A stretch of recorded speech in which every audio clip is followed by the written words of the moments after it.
The sweltering heat of the summer sun beat down upon the city, its relentless rays piercing the pavement like 1,000 tiny daggers.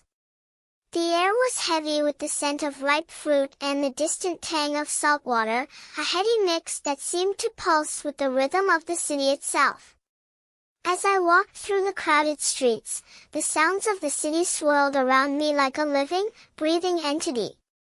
The wail of sirens in the distance, the chatter of pedestrians on the sidewalk, and the mournful hum of the subway all blended together in a cacophony that was both overwhelming and exhilarating.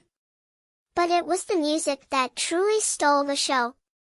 The thumping beat of the bass, the soaring melody of the guitars, and the soulful wail of the singer all came together to create a soundscape that was both familiar and yet utterly unique. It was as if the city itself was singing, its very heartbeat pulsing through every note. As I made my way through the crowded streets, I couldn't help but move my body to the rhythm. My feet tapped out the beat on the sidewalk, my hips swiveled to the music, and my hands clapped out the time. It was as if the city was alive, and I was just along for the ride.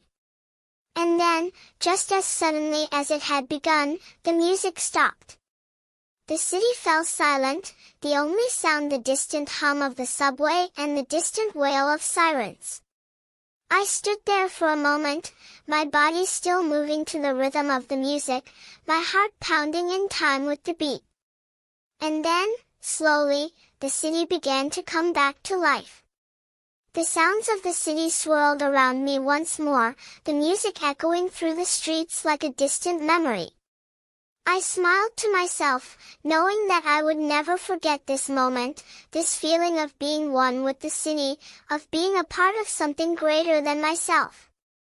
As I walked away, the music still echoing in my ears, I knew that I would always carry this feeling with me, this sense of connection to the city and its rhythms.